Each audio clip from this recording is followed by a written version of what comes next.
mentioned the minimum wage earlier. And I just saw an interesting exchange about this happen last Friday on Twitter, started with former Labor Secretary Robert Reich, who tweeted this. Robert Reich says this is not complicated. If you can't afford to pay your employees a living wage, you do not have a viable business model. All right, pretty solid. I should say that Robert Reich was not nearly this cool when he was Labor Secretary in the Clinton administration. This is a more recent development over the course of his life. But, whatever. Current Robert Reich tweeting good stuff. Then he got a response from the Austrian economist and main, convener of the Soho Forum debate series, somebody I've debated myself, this libertarian Gene Epstein. And Gene replies to Robert Reich and says, consequences of this dictum: unemployment for millions who need work experience to enhance their job skills and earn that living wage. Shutdowns of thousands of businesses that serve the needs of folks who don't yet earn the living wage. And I wanted to make a few points about this because I think there's a lot of wrongness packed into this tweet. Like there are a lot of individual different things that are wrong with it. I just want to take a minute to talk about all of them because this is all of the misguided stuff that you're going to hear if you try to talk to a conservative or libertarian about the minimum wage. Not all of it, but most of it is packed into this tweet. So I guess to start at the end, he talks about those who do not yet make a living wage are going to get valuable work experience from it. And this is oftentimes the picture of how minimum wage jobs work that emerges from a lot of these discussions is you'll see people, say, well, if they want to get better jobs, they should go to college, which, 99.999% of people who've uttered that sentence are also against making college free or any kind of student debt relief. But like just factually, this is not who's earning the minimum wage, right? We have a little, neat little infographic for this. So it says who benefits for the Economic Policy Institute, who benefits from a higher minimum wage. In other words, who's earning less than what it would be raised to. What people think: teenager, works part-time, lives with parents, earning extra spending money. And this is the kind of image that emerges from Gene's tweet. So that people gaining valuable work experience. So later on, they'll get a living wage. The reality, the other side of the infographic, average age, 36 years old. 89% are not teens, right? So only 11% of people at minimum wage jobs, or at least less than the $15, are teenagers. 37% are 40 or older. 56% are women. 28% have children. 57% work full time. On average, the workers that we're talking about earn more than half of their family's total income. So this is worth emphasizing because the positive effects in the lives of tens of millions of people of getting that higher minimum wage are always just completely minimized in these arguments. Like how nothing really much is at stake on that end of the ledger, but the negative consequences are really bad.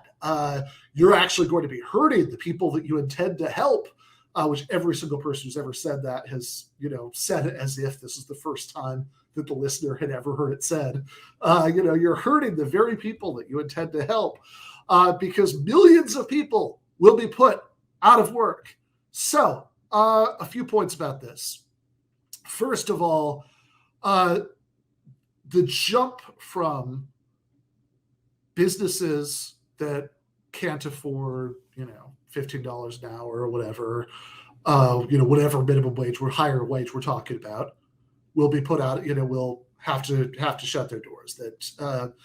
And there are, of course, lots that say that could afford that. But, there are also others that, genuinely, right? Like, the profit margin is razor thin, and they really, would not be able to do that.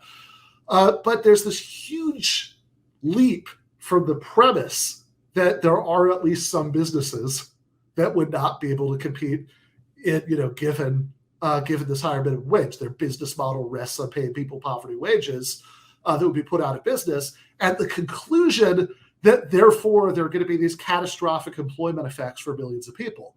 And that just does not follow. It doesn't follow for a couple of reasons. One of which is that just because some businesses are not able to sustain themselves, that doesn't mean that every single person who worked for such a business is just not going to have a job.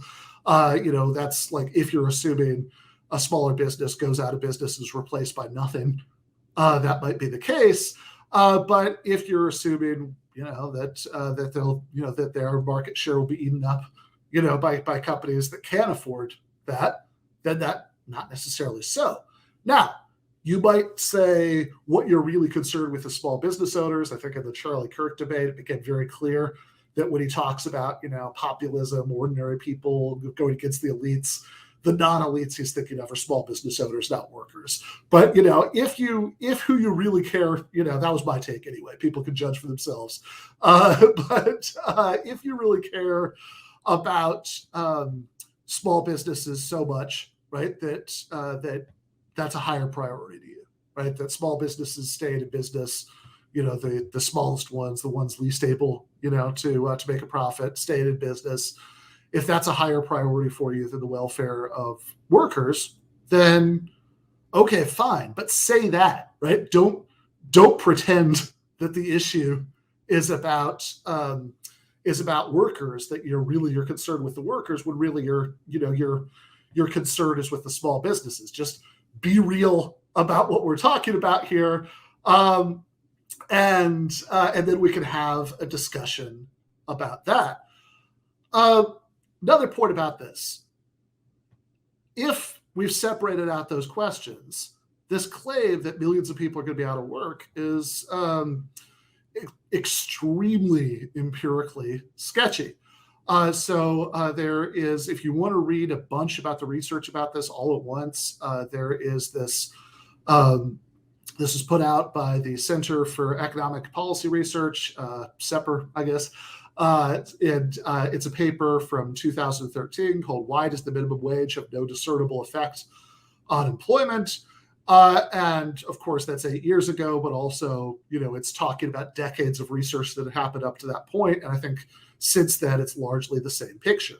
That, there are individual studies that you can cherry pick, that show more unemployment as a result of certain minimum wage increases.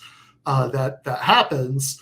It's, although sometimes, even with the same, Seattle, right? The city of Seattle, there are multiple conflicted studies about what happened there, for different universities. But a phrase that you're almost never going to hear from people who are pushing this narrative that millions of people are going to go out of work is meta-study. In other words, that they never talk about the meta-studies where you look, any particular study with a really small sample size might seem to prove all sorts of things, because you could have all kinds of weird little correlations that show up in individual studies. This is how people end up believing that plants can think and coffee cures cancer, because there'll be some tiny study. It's it seems to be this correlation we can't explain. And then irresponsible science journalists play it up, and people end up thinking that on the other end.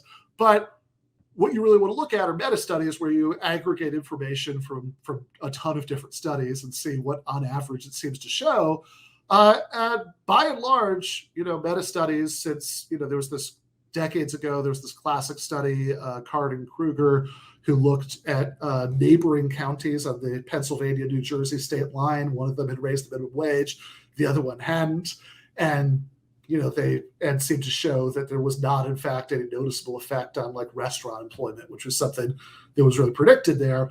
And in general, these decades of studies really cast a lot of doubt when you look at the meta studies. I mean, there are a few that it's super obvious that people have just cherry picked, here are the 7 that I like, because they show what I want. But generally, normal meta studies do not particularly support this claim. And sometimes you'll find people, the Congressional Budget Office said that it was possible that, $15, well, they said it would be anywhere from like 0 to, 3 million people would lose their jobs. They said most likely maybe around 1.3. I think if you look at those decades of meta studies, it's not clear that the Congressional Budget Office is right. But here's the most important point from my perspective. Let's say, for the sake of argument, they're right. Let's say 1.3 million people, would not have the current jobs that they have if we raise the minimum wage. Hell, let's double it, right? Let's say, like 1.3 was their most likely number. Let's say 2.6 million people, wouldn't have their current jobs if the minimum wage were raised, and we're assuming here that the private sector would pick it up. Okay, well, what you have to balance that against are huge improvements in the lives of tens of millions of people who are earning less than $15 an hour right now.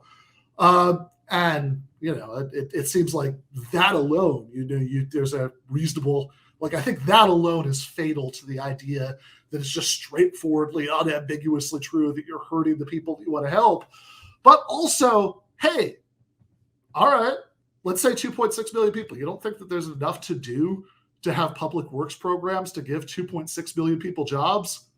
Like transitioning to a green infrastructure, building, highways, et cetera, et cetera, et cetera. Opening up a bunch of new post offices would be nice. And instituted postal banking. I've got anybody who wants to hear my list. It's not a short list. And employing 2.6 million people doing that is nothing. And people who support a higher minimum wage do tend to also support, an increased public sector. So none of this makes any sense to me. Yeah, I mean, it seems like at the end of the day, it's all about having a weak workforce with as few options as possible, right? Because to be forced to take shit jobs, and you see even the smallest effects of people questioning whether they really want to go back to work is already resulting in increased strike activity, #Striketober this month, right? So you can see the effects that honestly any increase in strength in the workforce already leads to some tangible results. So I guess I get why they're so scared, to have workers their lives improve at all and have better options. Yeah, well, it's funny too, because whenever the labor market changes such that workers actually have a little bit of bargaining power, honorable exceptions, but for the most part, the same crowd that normally says, we really want, it's very important that you just let the free market do its thing. And look, I mean, that's sad for you if nobody was offering you a job at the rate of compensation that you want, but nobody owes that to you, et cetera, et cetera. Suddenly, this is a big crisis. Nobody wants to work. We really need to put the squeeze on these people so they'll start working again. So, yeah. Okay. We're going to go to Matt and David in a minute, but I know you did have one other thing you want to throw in here. Yeah. Just, in my arguments with conservatives about this issue, I think the sticking point, right, is yes, there is a theoretical wage that would be way too high, right? We can't pay workers as much as we might want to. Well, maybe from Amazon workers deserve this, but in general, if we made everyone everywhere pay workers $1,000 an hour, that would actually cause some of the effects that they're erroneously claiming would happen, right? So, if we're discussing this with conservatives, I feel like it makes sense to kind of cop to that, right? But then we kind of have to go into the methodology of how to find that number, right? So it could get pretty technical pretty fast. So I'm wondering what advice you would have for people talking about the minimum wage. How do we come upon that number? Yeah, I mean, I guess the biggest thing to me is that, sure, like, do I know exactly where, the economic effects would be so disastrous, that even I, right, wouldn't like run the kind of argument we just did, that like, no, not exactly, right? I mean, I think that there's a range of stuff that would probably be totally fine. Like above $15 an hour that I don't think, I don't think you can remotely claim this for. I'm sure there's a range of wages that, would start to produce worse effects and the trade-offs would start getting trickier. And then, yeah, right, once you're up to $1,000 an hour, right, that's sure, but, almost everybody would have to, close their doors. You can't do that. And this is the kind of thing that conservatives like to trot out sometimes. Like there was a point in 2019 when Rashida Tlaib said, well, it doesn't, what did she say? $15 made sense when we started doing Fight for 15. But now, especially when you look at like when some of these things are finally going to start to go into effect, we should really be talking about more like $18 or $20 an hour. And there were all these conservative figures like, Ben Shapiro and people like that, who are like, well, if, she says 15 isn't good enough, 20, well, why not 25? Why not 100? Why not 1,000? And it's silly. And I think that, and I don't think you should have to be able to name the exact number to say that we can tell, yeah, $15 is fine, 18 is fine, 20 is fine, 1,000 is too much, right? Because life is full of things where, you don't know exactly where to draw the line because there's a giant, messy gray zone in the middle. But that doesn't actually mean there aren't clear cases on both sides, right? So, like the fancy way to think about this, there's something called the Sorites paradox. Sorites, Greek for heap. Which is basically, all right, you have two stones next to each other. That's not a heap of stones. It's not a pile. All right, is 3 stones a pile? Is 4 stones a pile? Hard to say. Or like you could do it with hair. Usually I use myself as an example, but I actually had a haircut recently, so it's not nearly as, as big as usual. But you start out with somebody who has as much hair as I usually do, and you say, all right, clearly not bald. If you take off one, and then you have somebody who has 0 hairs in their head, clearly bald. All right, take the person who has 0 hairs in his head. We add a hair. Is he still bald? Yeah. The way we use the word bald, sure. He's still bald. 1 hair is not enough to make you not bald.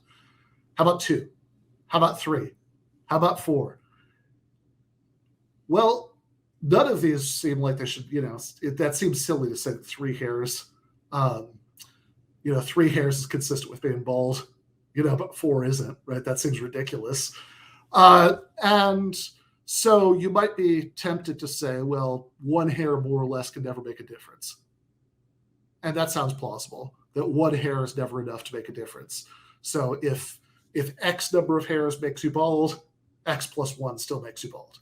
Problem is, you apply that a million times in a row until you have as much hair as I usually do, and you'd say, I'm bald. Well, something's gone wrong here somewhere. And exactly how to think about borderline applications of vague concepts is something that a lot of people in analytic philosophy spend like way too much of their lives thinking about. Opinions differ. But one thing that nearly everybody agrees on who's thought about this is that we shouldn't do what's called the continuum fallacy. The continuum fallacy is when you jump from there are gray area cases we're not totally sure what to think about to therefore there are no clear cases. Like, yeah, you could probably come up with some number of hairs that say, all right, is that bald or not bald? I don't know, right? Like I'm not sure exactly where to draw the line, but that doesn't mean that we can't clearly say that I'm not bald and I don't know, pick a bald guy. That guy is bald. And similarly, it's a ridiculous response to Rashida Tlaib saying, well, we could have $18 instead of $15 now. I say, well, why not $1,000?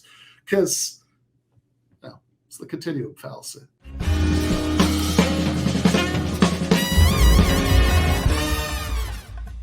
You have been watching free public content from Give Them an Argument.